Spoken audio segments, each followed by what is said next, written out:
Hello. This is Stan McCune, realtor here in Greenville, South Carolina, and thank you for tuning in to another episode of Selling Greenville, your favorite real estate podcast here in the greater Greenville area of South Carolina. Again, I am your host, realtor Stan McCune. You can contact me with any of my contact information in the show notes. I can help you with any of your real estate needs. And if you love this podcast, if you appreciate, if you benefit from it, please go ahead and make sure you subscribe so you don't miss future episodes. Please go ahead and give us a rating, leave us a review. I ask you guys this every week for a reason, because it helps people to see it. It helps people to see the podcast. It helps it to get out to more people, which helps to educate more people about Greenville real estate, which helps all of us. You know, it's a tide that rises all boats. The more we all know about how Greenville works in the area, the better it is for all of us. So please go ahead and do that. Today we have a relatively quick episode. It's kind of a second half, a sequel, so to speak, to an episode that I did really several months ago, where I looked at the data for what happens when you overprice a home. And really, the data itself, I let the data speak for itself. I don't read into the data. I simply do the best research I can, and then I extrapolate from that research what conclusions I can draw. Well, I came to the conclusion, when it comes to pricing your home, if you overprice your home, you are very consistently losing out big time. Overpricing your home results in a roughly, if I remember correctly, roughly 2 months longer on the market, and you lose about $12 a square foot compared to, on average, compared to the other homes in the area. That's a lot of money. You know, multiply 12 times 2,000 square feet. You're talking about $24,000 potentially on a 2,000 square foot home. You don't want to lose all that money. Today, I want to talk about what happens when you underprice your home. All right, what happens when you underprice your home? And this is a little bit different, and this the results kind of surprised me a little bit. Now, I am a big fan personally of generally speaking, you should price your home for what it's worth. Now, there is a range in which we can't determine exactly what a home's worth, but we look at the range. And the range kind of, I usually try to keep it within a $10,000 to $15,000 range. And then we kind of look at what is on the market to kind of determine, okay, are we going to list at the bottom part of that range, or do you think we can be aggressive? We can try to list more at the top part of that range. And so I find very frequently that wherever you kind of list it, oftentimes that is where the offers come in on. Unless it's a multiple offer situation, people will kind of get fixated on the list price. So typically it makes sense to price it for what it's worth, unless you're overpricing. You've got to be careful, because like I said, you overprice it, you're killing it. You're killing your home value. You're going to end up getting less than what it's worth. Well, what happens if you really underprice it? What I did was I looked at homes that have sold the past 6 months. Now, I need to hedge this. The past 6 months, I'm going to have to come back to this data at some point, because the past 6 months have been crazy. This is a seller's market with a capital. Every letter in sellers is capital right now. We've been in the low twos, high ones in terms of monthly inventory levels, which is insane. It had been for the previous several years in the threes, which was squarely a seller's market. And the twos and ones, we've talked about that in the past. I'm not going to get into all that. The point is, this data might be a little bit skewed towards the seller, and we need to revisit this at some point once the market cools off a little bit, which I anticipate towards the end of the year. We're going to see a little bit of a cool down of the market. Still a seller's market, just not quite as insane of a seller's market is what I think is going to happen as the year goes on. So I need to hedge it. This is the past 6 months, and this might change a little bit. But I looked at homes that sold in subdivisions. So the reason why we do this is the same methodology that I used when I looked at overpriced homes. When you're looking at metadata, the data gets bad really quickly. We just did an episode on the Poe Mill area. Well, if you do like a half a mile radius around Poe Mill, you'll see homes and you'll get into areas that are dramatically different than Poe Mill proper. And if you get into some of these downtown, closer to downtown Greenville neighborhoods as well, it starts to get really dramatically different. If you go on one street, there are $400,000 houses. You go on another street, there are houses barely breaking $200,000. The only way to, and that's just the way the market is, that the more urban an area is, the more it's street dependent versus area dependent for home values. So the way I kind of mitigate that when I'm looking at metadata is I look at subdivisions only, because within subdivisions there shouldn't be a great degree of fluctuation. And so I look at homes that sold within subdivisions and then compare them on a meta level to other homes that sold within those subdivisions. We picked subdivisions that had at least 4 sales the past 6 months so that we have a good sample size. I got rid of homes that sold for over $1 million because those are anomalies. It's not uncommon for homes that are priced at that price point to sell for, $50,000, $75,000, $100,000 less than what they're listed for, or possibly even more in some rare instances. And I got rid of a couple of downtown neighborhoods that are also kind of anomalies, like Markley Place, the downtown quote unquote subdivision, which is not a subdivision but is listed as one in the MLS. And so I eliminated some of these because, again, for a variety of reasons, those are anomalies. And then I looked at the houses that, in the end, after they sold for at least $15,000 more than what they listed for. That was kind of where I defined the cutoff for, okay, this is an underpriced home. You could nitpick at that. Homes all the time sell for up to $5,000 more than what they're listed for in this market. And up to like $10,000 isn't super uncommon either, because, you get into these bidding wars. Oftentimes, a house will end up selling for $5,000 to $10,000 more than what it's listed for. And that's not necessarily indicative of it being underpriced. That can be just indicative of just how hot the market is. But once you start getting in at least the Greenville area, homes that sell for $15,000 or more than what they're listed for, we need to start assuming that they were underpriced. That's a home that was underpriced. Like I said, I try to keep my range of what a home is worth between a range of up to $15,000. So I might say this home is worth $250,000. I believe it'll be $250,000 to $265,000, something like that. Now, if I do that and then it sells for $280,000, then I underpriced it, right? I would just have to own it at that point, that I underpriced it. Now, in my career, that doesn't happen. That would be a very unusual situation, because that has not been my strategy. I like to price things where they are, and I feel like that is the best strategy, to price a home for what it's worth. That gets you, when you underprice a home, there's a lot of things that happen. But one of those things is that you create a ton of more work for the seller. The seller has to be prepared for a ton of showings.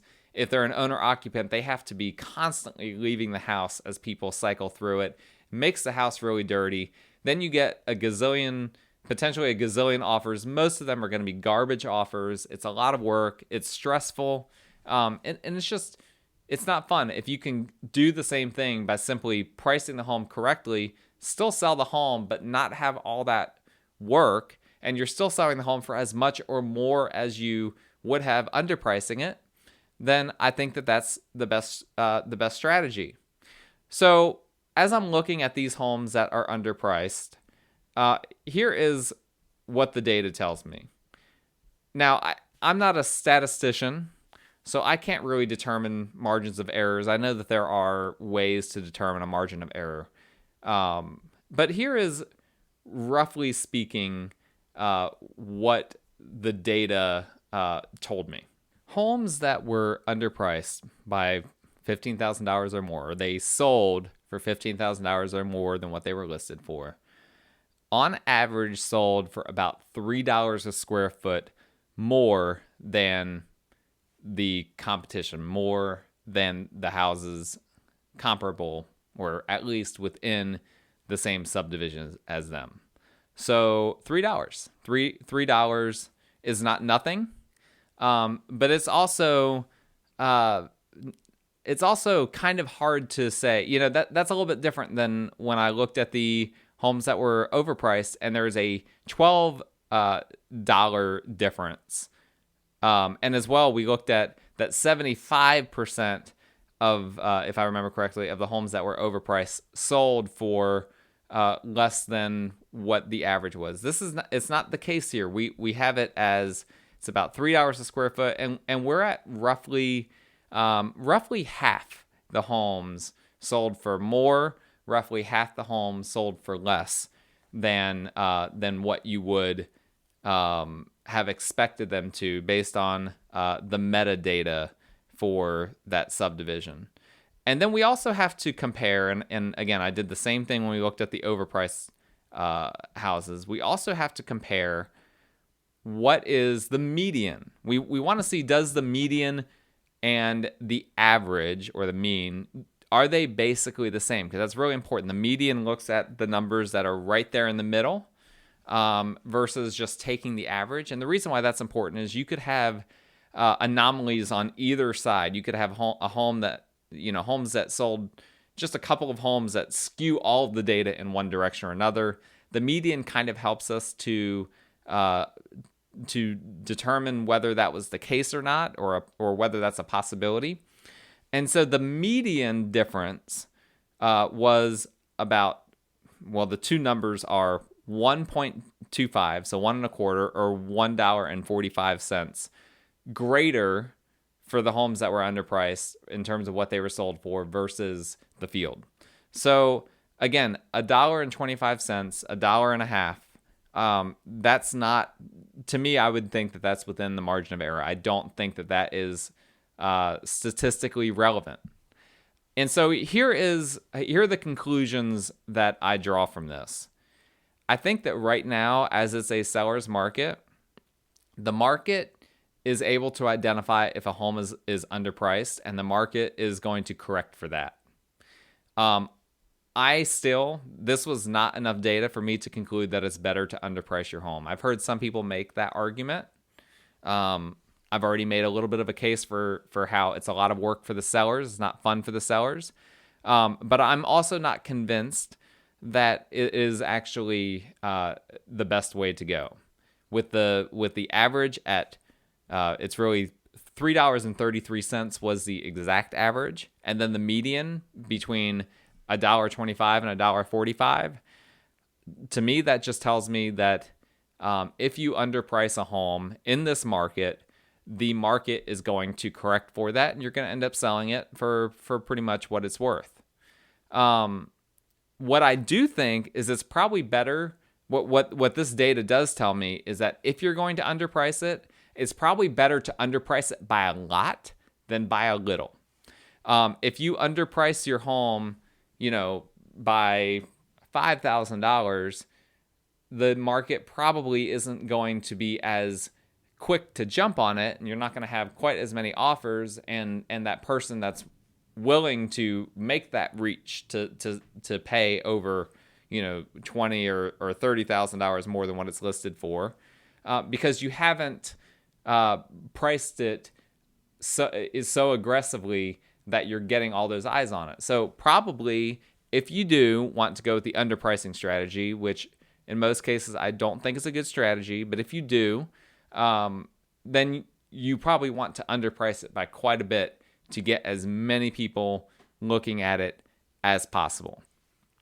I think as well that we need to be careful. As I said before, this is a seller's market. I can only imagine that number is going to go down. I can't really imagine that number going up. I can't imagine that as the market cools off, that underpricing a house is going to be an increasingly better option. I think that as the market cools down a little bit, remains a seller's market most likely, at least for the immediate future, but cools down from the insanity of the past 6 months, I think that we're going to see that number level off a little bit. And again, it's already really close to zero. It's already really close to basically not being any different. And so I suspect that will just get reinforced as the market basically returns back to the norm of what it has been for the years leading up to 2020, when COVID made things go crazy because of mortgage rates being so low, et cetera, et cetera. So my conclusion, when you're selling a house, you do not want to overprice it under any circumstances. The data is really clear. Overpricing it doesn't help you, it hurts you. If you want to underprice your home, the data is not as clear. But if you do, I think you want to underprice it by quite a bit. And as well, this is supported in the data as well, that the homes that were, underpriced, that sold for like $15,000, closer to that number, by and large didn't do as well as the homes that were overpriced even more. And so that's just something to consider. I'm not going to get too much in the weeds on that because, again, this is metadata. And metadata is only useful if it gives you a very clear, a very obvious, okay, this is so much different that we can't just excuse this as as within the margin of error.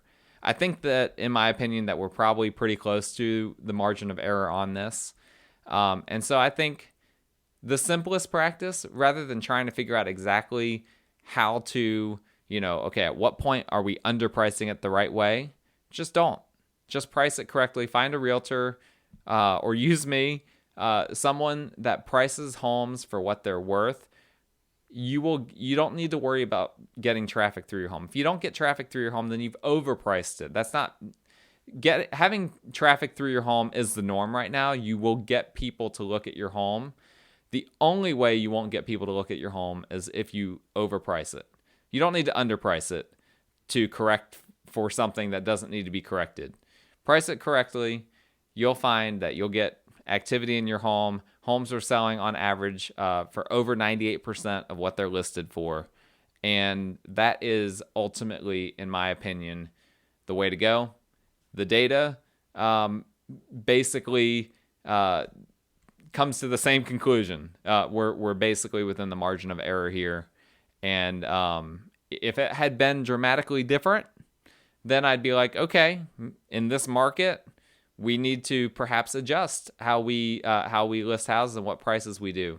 This data that I'm looking at is not making me feel that way. I'm feeling pretty confident that we need to continue to use the best practices. The best practices are to determine what a home is worth and to list it as such.